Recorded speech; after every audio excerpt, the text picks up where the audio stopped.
Migration and labor have always been sort of intertwined in my family's history.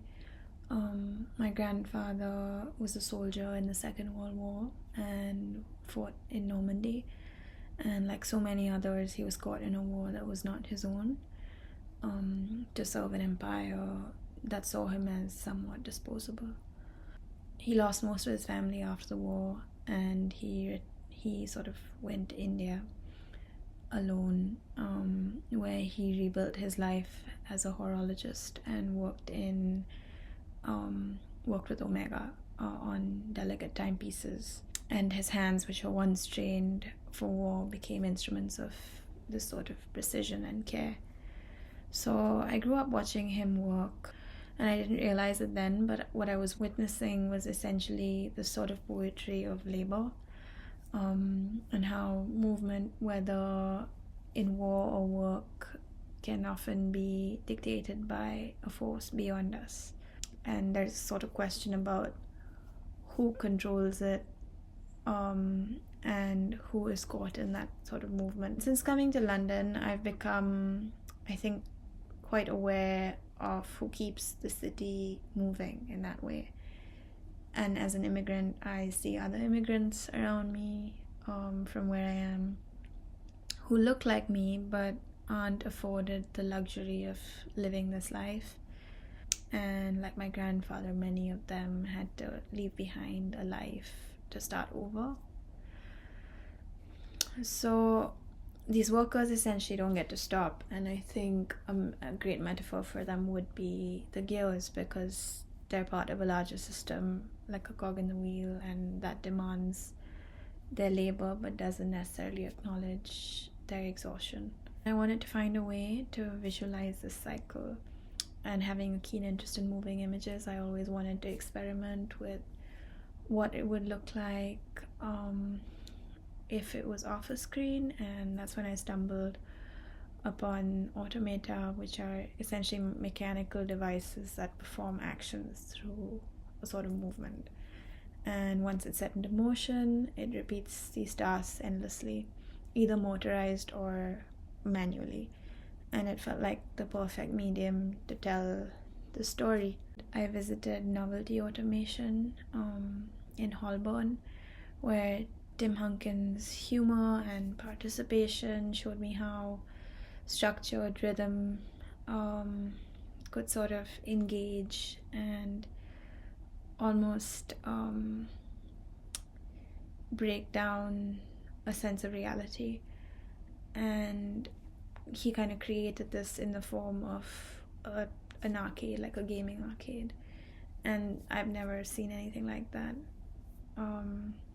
And I also visited the V&A, where especially to see this automaton called Tipu's Tiger, which is actually from Seringapatam in India, where I'm from, and belonged to Tipu Sultan, was presented to him as a gift. I also looked up Tim Lewis, who is actually a former RCA graduate and spent a long time working with kinetic art and his own version of automatons, where he sort of takes familiar movements that are quite humanistic, like walking or grasping or blinking, and sort of gives them a notion of the uncanny. When we get into the building of the automaton, talking a little bit about what the model is, I built it as a turntable mechanism. So it's essentially a crank that powers an outer disc and sets it into motion. It's not just the crank being not just a functional element, but some sort of implicating the participant, and by turning the wheel you become part of a system. So it kind of exposes everyone that's complicit. This material is quite unfamiliar for me, so I don't know, there are errors that or like things that you may overlook in the process, so I'm feeling a bit worried, and I don't know what I'm gonna do. I'm gonna try some things out and let's see. I've just gotten back from laser cutting for the second time for my second prototype. I had some problems with the mechanism the first time, because it's definitely difficult to imagine the automaton in 3D when you sort of print in 2D. So you're bound to have errors. So I just got the things for the second prototype printed, and I really hope it works. Let's see how it goes.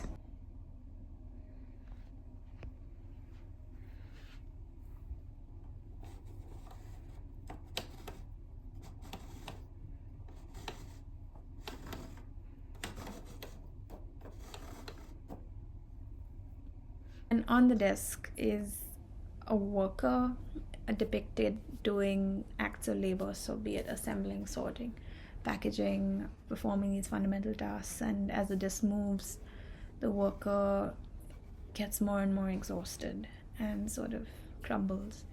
So in the second round of my second prototype, I realized that my mechanism was actually going somewhere, and in true fashion, I wanted to bite off even more than I could possibly chew, and went ahead with this idea that I had lingering in the back of my mind to create a sort of container of multiple CAM mechanisms. In my dialogue, there was this conversation about domestic labor as well, and care workers, and this sort of invisibility that care workers hold. So I thought suddenly that the perfect container for this mechanism and this idea would be a house, which has been actually a recurring theme in most of my RCA endeavors.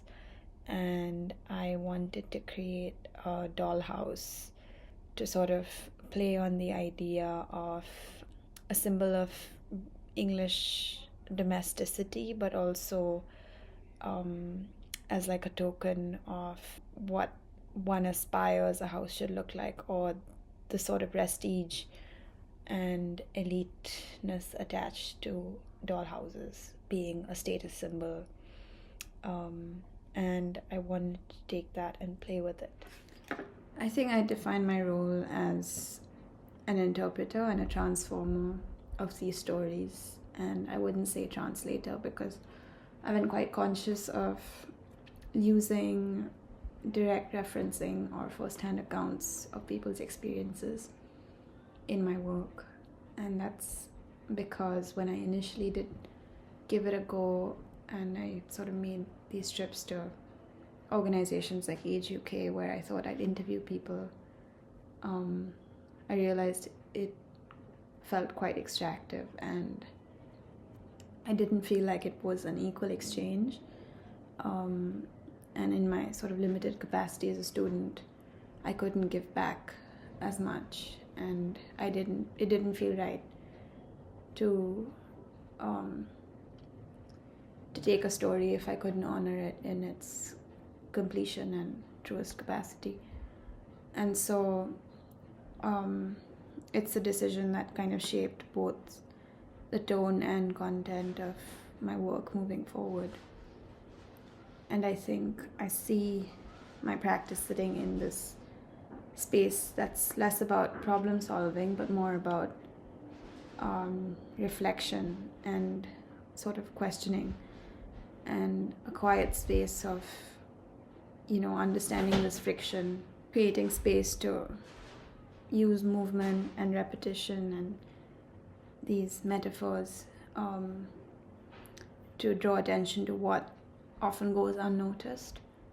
Though I'm still trying to find the answer of where I see work like this, I think it would be in a space that's an intersection of